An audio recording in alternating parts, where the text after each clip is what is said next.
Hello बच्चों, आज के स्टूडेंट करने वाले हैं कक्षा 10वीं विषय हिंदी वार्षिक परीक्षा 2025 का असली क्वेश्चन पेपर लेकर आ चुके हैं।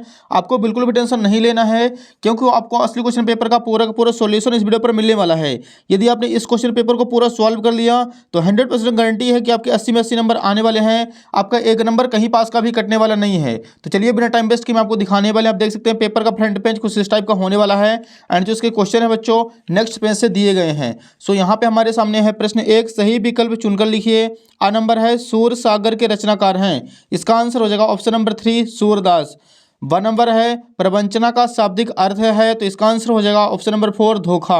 स नंबर है करुण रस का स्थायी भाव लिखिए, तो इसका आंसर हो जाएगा बच्चों ऑप्शन नंबर 3 शोक। द नंबर है शहर के मुख्य चौराहे पर नेताजी सुभाष चंद्र बोस की प्रतिमा लगवा दी गई थी, तो इसका आंसर हो जाएगा ऑप्शन नंबर 2 प्रशासनिक अधिकारी द्वारा। ई नंबर है दशानन में समास है, इसका आंसर हो जाएगा ऑप्शन नंबर 4 बहुब्रीहि समास। ई नंबर है भोलानाथ का अलग नाम था, तो इसका आंसर हो जाएगा ऑप्शन नंबर 5 तारकेश्वर। तो यहाँ पे बच्चों पहला प्रश्न कंप्लीट हो चुका है। नेक्स्ट देखिए अगले पेज पर क्वेश्चन नंबर 2 है, सही जोड़ी मिलाकर लिखिए। एक साइड है स्तंभ का, दूसरे साइड है स्तंभ का। पहला है संस्कृति, तो इसका आंसर करना है भवंद आनंद कौशल्यायन। दूसरा है कन्यादान, तो इसका आंसर हो जाएगा ऋतुराज। तीसरा है मैं क्यों लिखता हूँ, तो इसका आंसर हो जाएगा अज्ञेय। चौथा है अधिक बोलने वाला, तो इसका आंसर हो जाएगा वाचाल कहलाता है। चौथा है पांचवा हो जाएगा प्रत्येक चरण में 16-16 मात्राएं होती हैं, चौपाई छंद की होती हैं। ई नंबर है नाच न जाने आंगन टेढ़ा, तो यह एक लोकोक्ति है। तो यहाँ पे दूसरा प्रश्न भी कंप्लीट हो चुका है। आप लोग बच्चों इसका स्क्रीनशॉट ले लीजिए। प्रश्न 3 है सत्य सत्य लिखिए। आ नंबर है सूरदास वल्लभाचार्य जी के शिष्य थे, तो यह हो जाएगा सत्य। ब नंबर है मूरत मधुर मनोहर देखी पंक्ति में यमा का अलंकार है, तो यह हो जाएगा असत्य। स नंबर है भगवान शाक्य मुनि अपना धर्मोपदेश प्राकृत भाषा में देते थे, तो यह हो जाएगा सत्य। चौथा है न्याय के अनुसार आचरण करना न्यायशीलता कहलाता है, तो यह हो जाएगा सत्य। ई नंबर है मृदंग एक तरह का वाद्य यंत्र है, तो यह भी हो जाएगा सत्य। ई नंबर है एलिजाबेथ द्वितीय जापान की रानी थी, तो यह हो जाएगा असत्य। तो बच्चों इसमें दूसरा और छठवां असत्य हो जाएंगे, बाकी सारे के सारे सत्य हो जाएंगे। इसका आप लोग स्क्रीनशॉट ले लीजिए। प्रश्न 4 है रिक्त स्थानों की पूर्ति कीजिए। आ नंबर है दुख है ना चांद खिला शरद रात आने पर, तो इसका आंसर हो जाएगा पहले का शरद। ब नंबर है लेखक स्वयं प्रकाश जी का जन्म इंदौर में हुआ था। स नंबर है फादर कामिल बुल्के की जन्मभूमि बेल्जियम थी। द नंबर है लेखिका मन्नू भंडारी का जन्म भानपुरा गांव में हुआ था। ई नंबर है 16 छतों वाला घर रचना कलेश्वर की थी। ई नंबर है समाज 6 प्रकार के होते हैं। ओ नंबर है सोरठा छंद में 4 चरण होते हैं। तो यहाँ पे चौथा प्रश्न कंप्लीट हो चुका है एंड आप लोग इसका स्क्रीनशॉट ले लीजिए। अगला प्रश्न देखिए बच्चों पांचवा, जो कि नेक्स्ट पेज पर दिया गया है। एक वाक्य में उत्तर लिखिए। आ नंबर है भगवान शंकर का धनुष किसने तोड़ा था, तो इसका आंसर हो जाएगा भगवान श्री राम ने।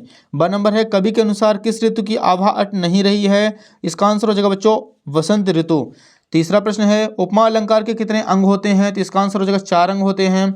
अगला प्रश्न है द नंबर खूब लड़ी मर्दानी हुआ तो झांसी वाली रानी थी में कौन सा अलंकार है, कौन सा रस है, तो वीर रस हो जाएगा। ई नंबर है जो शब्द सबसे कम समझ में आते हैं और जिनका प्रयोग उपयोग होता है सबसे अधिक क्या कहलाते हैं, तो इसका आंसर हो जाएगा सभ्यता और संस्कृति। ई नंबर है जापान के हिरोशिमा में कौन सा बम गिराया गया था, इसका आंसर हो जाएगा लिटिल बॉय बम गिराया गया था।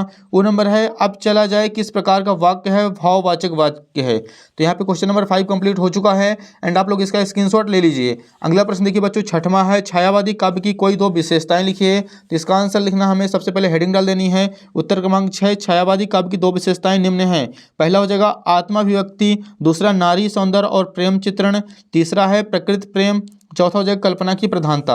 अगला प्रश्न देखिए बच्चों 7वां है उद्धव के व्यवहार की तुलना किस किस से की गई है, तो इसका आंसर हो जाएगा उद्धव के व्यवहार की तुलना कमल के पत्ते और जल के बीच तेल के मटके से की गई है, तो हो जाएगा 7वें का आंसर। अगला प्रश्न देखिए बच्चों 8वां है तुलसीदास अथवा जयशंकर प्रसाद की 2 रचनाएं और काव्यगत विशेषता लिखिए। यहाँ पे हेडिंग डालना है सबसे पहले 2 रचनाएं और काव्यगत विशेषता। तो यहाँ पे हमें करना है बच्चों तुलसीदास की 2 रचनाएं हो जाएगी रामचरितमानस और कवितावली। काव्यगत विशेषता पहला पॉइंट लिखना है उन्होंने अवधी और ब्रजभाषा का प्रयोग किया था।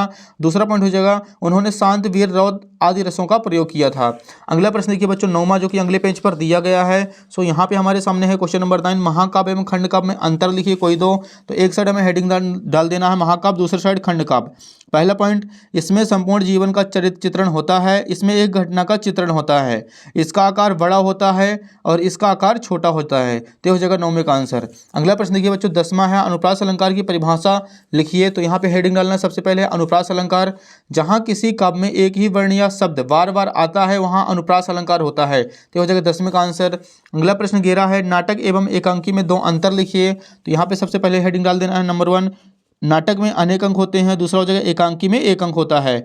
नाटक में पात्रों की संख्या अधिक होती है, एकांकी में पात्रों की संख्या कम होती है। तो हो जाएगा उत्तर क्रमांक 11 का आंसर। आप लोग इसका स्क्रीनशॉट ले लीजिए। अगला प्रश्न देखिए बच्चों 12 नंबर है, नेताजी सुभाष चंद्र बोस की मूर्ति को देखकर लेखक के मन में कौन सी कमी खटकी थी। तो इसका आंसर लिखना है हमें। सबसे पहले हेडिंग डाल देंगे उत्तर क्रमांक 12, नेताजी सुभाष चंद्र बोस की मूर्ति को देखकर लेखक के मन में चश्मे की कमी खटकी थी। तो हो जाएगा 12 का आंसर। प्रश्न 13 देखिए बच्चों, रामवृक्ष बेनीपुरी अथवा महावीर प्रसाद द्विवेदी का परिचय निम्न बिंदु के अंतर्गत दीजिए। पहला हो जाएगा 2 रचनाएं और दूसरा लिखना है भाषा शैली। तो यहाँ पे सबसे पहले हम हेडिंग डाल देंगे रामवृक्ष बेनीपुरी, 2 रचनाएं, पहली हो जाएगी गेहूं और गुलाब, दूसरी रचना हो जाएगी माटी की मूर्ति।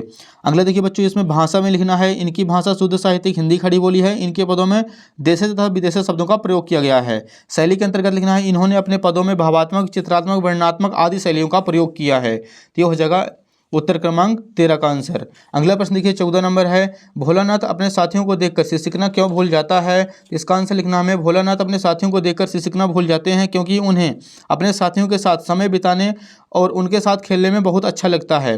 अगला प्रश्न देखिए बच्चों 15 नंबर अगले पेज पर दिया गया है। सो यहाँ पे हमारे सामने है क्वेश्चन नंबर 15, निम्नलिखित मुहावरों का अर्थ लिखकर वाक्य में प्रयोग कीजिए। पहला है 9 2 11 होना, दूसरा हो जाएगा आंखों का तारा।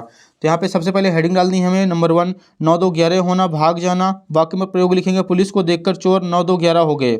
दूसरा है आंखों का तारा, बहुत प्यारा। वाक्य में प्रयोग हो जाएगा, मोहन अपने माता पिता की आंखों के तारे थे। तो हो जाएगा उत्तर क्रमांक 15 का आंसर। अगला देखिए 16 नंबर है, अतिशयोक्ति अलंकार की परिभाषा उदाहरण सहित लिखिए। तो सबसे पहले यहाँ पे हेडिंग डालना है अतिशयोक्ति अलंकार, जहाँ किसी बात का वर्णन बढ़ा चढ़ा कर किया जाता है वहाँ अतिशयोक्ति अलंकार होता है। इसका उदाहरण देखिए, हनुमान की पूंछ में लगन न पाई आग, लंका सारी जर गई, गए निशाचर भाग। तो हो जाएगा 16 का उत्तर। अगला प्रश्न 17 है, संधि एवं समास में कोई 3 अंतर लिखिए। तो सबसे पहले एक साइड हमें हेडिंग डालना है संधि, दूसरे साइड समास। तो यहाँ पे संधि में पहला पॉइंट लिखना है, संधि में 2 वर्ण मिलते हैं, समास में 2 पद मिलते हैं। संधि के 3 प्रकार होते हैं, समास के 6 प्रकार होते हैं। संधि को तोड़ना विच्छेद कहलाता है, समास को तोड़ना विग्रह कहलाता है। तो हो जाएगा 17 का आंसर। अगला प्रश्न देखिए बच्चों 18 नंबर हमारे सामने है, निम्नलिखित अपठित गद्यांश को पढ़कर नीचे दिए गए प्रश्नों को उत्तर दीजिए। पहला क्वेश्चन है, गद्यांश का शीर्षक लिखिए। तो इसका शीर्षक हो जाएगा सामाजिक जीवन। दूसरा है, सामाजिक समरसता का क्या आधार है। इसका आंसर हो जाएगा, सामाजिक जीवन के अंतर्विरोधों को समाप्त करने का लक्ष्य ही सामाजिक समरसता का आधार है। तीसरा प्रश्न है, सामाजिक समरसता के लिए अनिवार्य शर्त क्या है। तो इसका आंसर हो जाएगा, पारस्परिक सहयोग और समन्वय के साथ सहानुभूति ही सामाजिक समरसता के लिए एक शर्त है। तो हो जाएगा उत्तर क्रमांक 18। अगला प्रश्न देखिए बच्चों 19 है, निम्नलिखित विषयों में से किसी एक विषय पर संवेद लेखन लिखिए। पहला है कोविड-19 और पर्यावरण सुरक्षा। आप किसी एक के बारे में लिख लीजिए। यहाँ पे क्वेश्चन नंबर 20 है, निम्नलिखित पद्यांश की संदर्भ प्रसंग सहित व्याख्या कीजिए। तो यहाँ पे हमें सप्रसंग व्याख्या लिखनी है। अगला क्वेश्चन देखिए 21 है, निम्नलिखित गद्यांश की सप्रसंग व्याख्या। सेम क्वेश्चन है बच्चों। क्वेश्चन नंबर 22 है, लाउड स्पीकर बंद करने का निवेदन करते हुए जिले के जिलाधीश महोदय को आवेदन पत्र लिखिए। तो यहाँ पे हमें लाउड स्पीकर का आवेदन पत्र लिखना है। लास्ट क्वेश्चन 23 है, निम्नलिखित में से किसी एक विषय पर लगभग 120 शब्दों में अनुच्छेद लिखिए। पहला हो जाएगा आंखों देखा मेले का वर्णन, दूसरा विज्ञान, वरदान भी, अभिशाप भी, और सा नंबर लिखना हमें राष्ट्रीय शिक्षा नीति NEP।